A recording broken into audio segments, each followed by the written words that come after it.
बिस्मिल्लाहिर्रहमानिर्रहीम। अस्सलामु अलैकुम वरहमतुल्लाहि वबरकातुहू। मेरा नाम है मोहम्मद तैयब इकबाल बोन्स and welcome to my channel. जैसा कि आप सब जानते हैं कि मैं इन वीडियोस की सीरीज़ में आपको ना सिर्फ ये कि ऑटोकैड की कमांड सिखा रहा हूँ, बल्कि साथ में ये भी सिखाऊंगा कि हम उनकी मदद से बिल्डिंग डिज़ाइन कैसे बना सकते हैं। अभी तक हमने लाइन की कमांड के थ्रू ये रूम बनाना सीखा है, और ना सिर्फ रूम बनाना सीखा है बल्कि टॉप व्यू क्या होता है, दीवार की थिकनेस क्या होती है, लेयर्स का सेटअप क्या होता है, इसके बारे में भी सीखा है। उसके बाद दूसरे नंबर पे हमारी वीडियो में हमने ये एंगल्स बनाने सीखे थे। आज हम लाइन की कमांड की मदद से एक एंगल 45 डिग्री एंगल रूम बनाने की प्रैक्टिस करेंगे। सबसे पहले आपने अपनी इस फाइल को सेव एस करना है, और जैसा कि और उसको ये नंबर देना है जैसा कि यहाँ पर ये फ़ाइल नंबर दिया गया है। इसके बाद आपने ये लेयर्स बनानी है, वॉल की, टेक्स्ट की और डायमेंशन की। लेयर्स का नाम, लेयर्स का कलर और लाइन वेट आपको बताया गया है। अगर आपने ऑलरेडी मेरी पिछली वीडियोस देखी हैं तो आप इस बारे में बखूबी जानते होंगे, और जो ये वीडियो पहली बार देख रहे हैं उनसे मेरी गुजारिश है कि वो काइंडली मेरी इस प्लेलिस्ट को शुरू से देखें ताकि उनके लिए हर चीज़ क्लियर रहे। मैंने आप लोगों को ताकीद की थी कि आप लोगों ने हर फ़ाइल को अलग अलग सेव करना है, लेकिन मैं एक ही फ़ाइल में सारी डायग्राम्स बना रहा हूँ। उसकी रीज़न ये है कि मैं अपना टाइम बचाना चाह रहा हूँ ताकि वीडियोस की लेंथ बहुत ज़्यादा ना हो जाए। तो यहाँ पर सबसे पहले हमने एक बेस पॉइंट बनाना है जहाँ से हम अपनी ड्राइंग को शुरू करेंगे। हमारा बेस पॉइंट ये पॉइंट रहेगा, हमने यहाँ से बनाना शुरू करना है। पिछली वीडियो में मैंने आपको बताया था कि अगर हमने लाइन किसी डिस्टेंस के ऊपर लगानी हो और एंगल पर, तो उसके लिए हम लाइन एट द रेट, फिर अपना डिस्टेंस जो कि हमारी लेंथ है, और फिर अपना एंगल लिखते हैं और ऑटोकैड वो लाइन ड्रॉ कर देता है। यहाँ पर भी हम बिल्कुल ऐसा ही करेंगे। मैं लाइन की कमांड देता हूँ, line shift at the rate. मेरी लेंथ है 5000। यहाँ पर ये 5000 की डायमेंशन नहीं लगी, मगर ऊपर लगी है। अगर ये डायमेंशन इस पॉइंट से इस पॉइंट तक कहीं पर भी लगी है तो मतलब ये या यहाँ पर डिस्टेंस हमारा सेम ही रहेगा।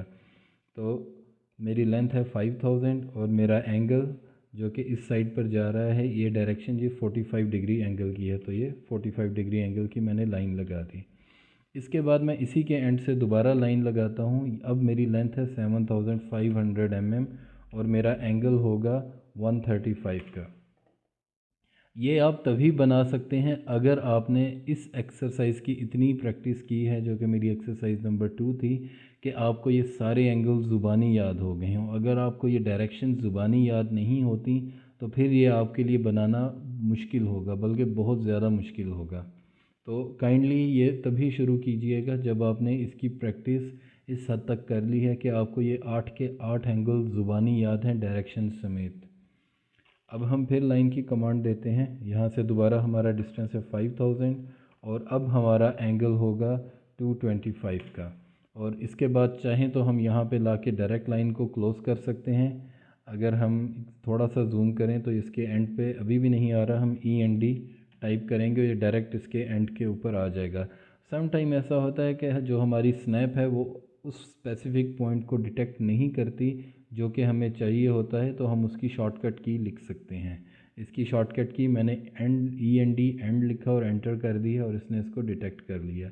हम इस तरह भी लाइन लगा सकते हैं। इसके अलावा सिंपल लाइन की कमांड देंगे, शिफ्ट एट द रेट, और इसके बाद हमारी लेंथ जो कि है 7500 और हमारा एंगल जो कि है 315 डिग्री सेंटीग्रेड वो देंगे, और हमारी ये लाइन लग चुकी।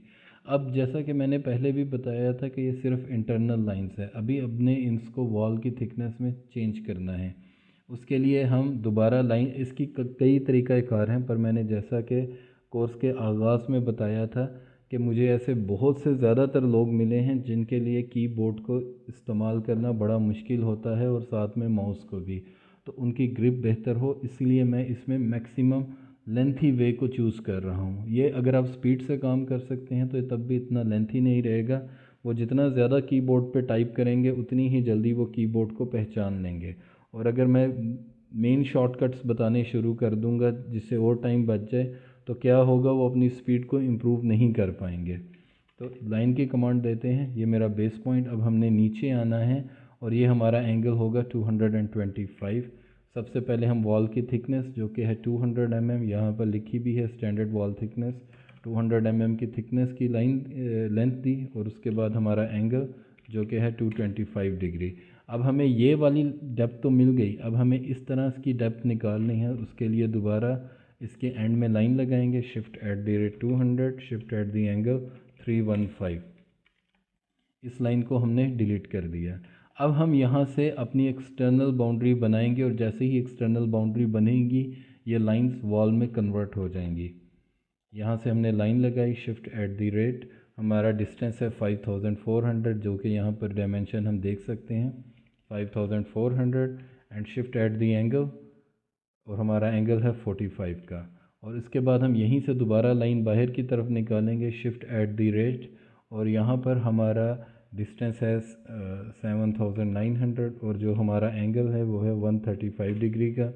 इसके बाद हम इसी एंड से नीचे की तरफ लाइन लगाएंगे, यहाँ पे हमारा डिस्टेंस है 5400 का, और जो हमारा एंगल है वो है 225 डिग्री का।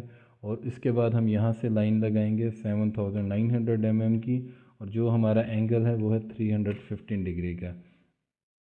अब हम यहाँ पर ये लेफ़्ट टू राइट सिलेक्शन करेंगे ताकि हमारी ये लाइन सेलेक्ट हो जाए। अगर हमने राइट टू लेफ़्ट सिलेक्शन की तो ये हर उस चीज़ को सिलेक्ट कर लेगा जिसको ये टच करता है। हम लिहाजा इसी को सिलेक्ट करेंगे और इरेज का बटन ई एंटर किया और इसको डिलीट कर दिया। अब हमने नेक्स्ट जो स्टेप करना है वो यहाँ पर ये टेक्स्ट देने हैं, और ये टेक्स्ट देने के बाद हमने डायमेंशन देनी है। अब जैसा कि मैंने यहाँ पर मेंशन किया है कि ये सब कुछ टेम्पलेट में पड़ा होता है, लेकिन आप लोगों को मैं ऑलरेडी सिखा चुका हूँ कि हम ये टेम्पलेट की सेटिंग कैसे करते हैं। मैं यहाँ पर ये गुजारिश करूँगा कि आप हर बार टेम्पलेट की प्रैक्टिस करें और हर बार लेयर्स बनाएं ताकि आपको इसकी अच्छी तरह से आदत पड़ जाए। मैंने ये टेम्पलेट्स के टेक्स्ट को कॉपी किया और यहाँ पे लाके रख दिया। अब इसको मैंने यहाँ पे एक लीडर लगाता हूँ। लीडर के लिए शॉर्टकट की है LE। ये मैंने यहाँ पर लिखा भी हुआ है लीडर का अपने इस नोट्स के अंदर, जो कि हम स्टूडेंट्स को प्रिंट फॉर्म में देते हैं। लीडर की कमांड दी, ये फर्स्ट पॉइंट दोबारा देख लीजिए, लीडर की कमांड दी, ये इसका फर्स्ट पॉइंट दिया नियरेस्ट, हमने सेकंड पॉइंट दिया, और इसके बाद मैंने ऑर्थो ऑन किया, और ऑर्थो ऑन करने के बाद इसको तीसरा पॉइंट दे के एस्केप करके कैंसिल कर दिया। यहाँ से मैं इस टेक्स्ट को को कॉपी करता हूँ, CO कॉपी, मूव की कमांड इंशाल्लाह आगे बताएंगे, और बेस पॉइंट यहाँ से लेता हूँ इसके एंड से, और ये टेक्स्ट मैंने यहाँ पे लाके रख दिया। इसके बाद हम इसको डिलीट कर देते हैं, हमें इसकी कोई ज़रूरत नहीं। यहाँ पे इसको एडिट कर देंगे 200 mm थिक वॉल, और ब्रैकेट में टिपिकल का मतलब ये है कि जितनी भी वॉल्स हैं वो सारी की सारी इसी थिकनेस की होंगी। अब हम इसको सिलेक्ट करते हैं, कंट्रोल 1 या PR दबाएंगे, हमारे सामने प्रॉपर्टीज़ का डायलॉग आ जाएगा। यहाँ पर जाके हम पहले इसकी लेयर को ATEX की लेयर में कन्वर्ट करेंगे, और ये बाई लेयर कलर रहना चाहिए, अगर नहीं तो हम मैनुअली कर देंगे। ये ऑलरेडी वॉल की लेयर में है। अब हम अपनी जो करंट लेयर है यहीं से डायमेंशन की लेयर को, ADIM को अपनी करंट लेयर में तब्दील करेंगे। अब हम इसको फिर से कॉपी करते हैं, ये हमारा रूम नंबर 2 है। ये टेक्स्ट हमने नीचे रखा और यहाँ पे इसको room 2 plan view top view ये हमने लिख दिया। अब हमने डायमेंशन देनी है। अब मैंने पहली वीडियो जिसमें कि मैंने ये ड्राइंग बनाई थी, आपको डिम लीनियर की कमांड का बताया था, DLI, जिसमें हम फर्स्ट पॉइंट देते हैं, सेकंड पॉइंट देते हैं, और इसके बाद अपनी एक डायरेक्शन चूज़ करके जिधर हमें डायमेंशन टेक्स्ट को फिक्स करना है वहाँ पे क्लिक कर देते हैं। अब ये DLI अगर हम यहाँ पे ट्राई करें, ये मेरा फर्स्ट पॉइंट है, ये मेरा सेकंड, तो ये कुछ इस तरह से आएगी या इस तरह से आएगी, प्रॉपर नहीं आएगी। तो इसके लिए हम जो कमांड इस्तेमाल करेंगे उसका नाम है डिम अलाइन, DAL। तो हमने दी कमांड DAL की, डिम अलाइंड। पहले हम बाहर की डायमेंशन को सिलेक्ट करते हैं, ये मेरा फर्स्ट पॉइंट, इसके बाद मैंने अपना एंड पॉइंट दिया, इसने डायमेंशन को एक एंगल में लेके जाना शुरू कर दिया। इसको मैं सीधा ड्रैग करते हुए नीचे ला के रख देता हूँ। इसी तरह मैं दोबारा डिम अलाइंड की कमांड देता हूँ, DAL, ये मेरा फर्स्ट पॉइंट, ये मेरा एंड पॉइंट, इसको मैंने थोड़ा सा ऊपर लेके जाके क्लिक किया, ये डायमेंशन भी लग गई। दोबारा से डिम अलाइन DAL शॉर्टकट की है, ये आपने याद रखनी है। ये दोबारा, और इसी तरह मैं यहाँ से भी ये डायमेंशन दे देता हूँ। ये डायमेंशन मैंने बताया था कि इतनी जल्दी पहली एक्सरसाइजेस में करवाने की रीज़न सिर्फ ये है कि आपको डायमेंशन लगाने की आदत पड़ जाए, आपको समझ आ जाए कि हमने डायमेंशन कहाँ से कहाँ तक देनी होती है। क्योंकि डायमेंशन के फंक्शन में मैंने जब ख़ुद प्रैक्टिस कर रहा था तो मेरे बैच के सारे स्टूडेंट्स इसको कवर नहीं कर सके थे, और मैंने अपने प्रैक्टिकल कैरियर में भी देखा था कि बहुत से लोग डायमेंशन स्टाइल को क्लियर नहीं कर पाए, और बल्कि उनको प्रॉब्लम होती थी, वो दूसरे ड्रॉसमैनों की मदद लिया करते थे। और मैंने ये चीज़ स्टूडेंट्स के अंदर भी पाई है। ताहम इस एक्सपेरिमेंटल बेसिस के ऊपर मैंने जिसको भी प्रैक्टिस कराई है उसने बाय द टाइम बहुत अच्छे तरीके से पिकअप किया है। यहाँ से फिर DAL, ये मेरा फर्स्ट पॉइंट, ये मेरा सेकंड पॉइंट, और इसको मैंने ऊपर या नीचे करके एडजस्ट कर दिया। अब यहाँ पर मैं दोबारा डिम कंटिन्यूस की कमांड का इस्तेमाल करूँगा, जो कि मैंने आपको इस वीडियो में सिखाई थी जिसमें मैं ये बता रहा था। DCO टाइप करेंगे, यहाँ से हमारी डायमेंशन ऑटोमेटिकली आके जाएगी। यही क्लिक किया, ये क्लिक किया और एस्केप कर दिया। अब हमने इसको अलाइन करना है, इसको मैं ड्रैग करके पहले बाहर लेके जाता हूँ, उसके बाद मज़ीद ड्रैग करके इसको और ऊपर उठाऊँगा तो ये ऑटोमेटिकली एडजस्ट हो जाएगा। अब मैंने इसको इतना अंदर लेके आना है कि ये ओवरलैप ना करे। ये सेट हो गया। अब इसी तरह मैंने इसको भी एडजस्ट करना है। ये एडजस्ट हुआ, इसको दोबारा ग्रिप से पकड़ के नीचे लेकर आ गया और ये सेट हो गया।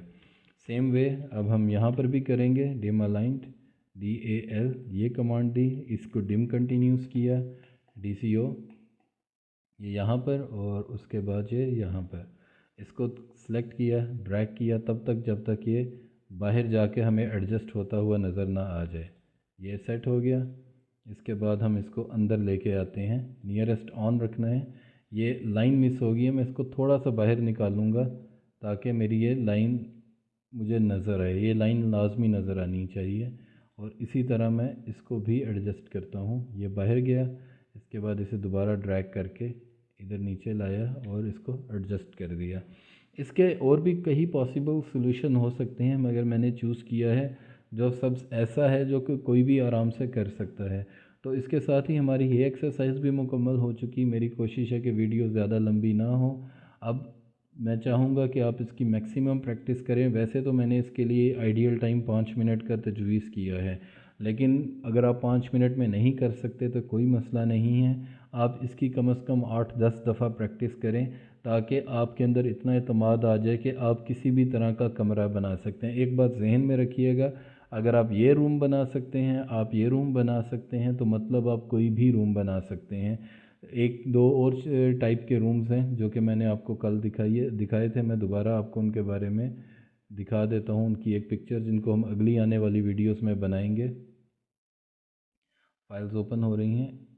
एक तो ये रूम है, एक तो ये शेप है जो आपको फेस करनी पड़ सकती है, जिसमें आधा रूम किसी एंगल पे होगा, आधा रूम बिल्कुल सीधा 90 डिग्री के एंगल पे होगा, या ये शेप हो सकती है।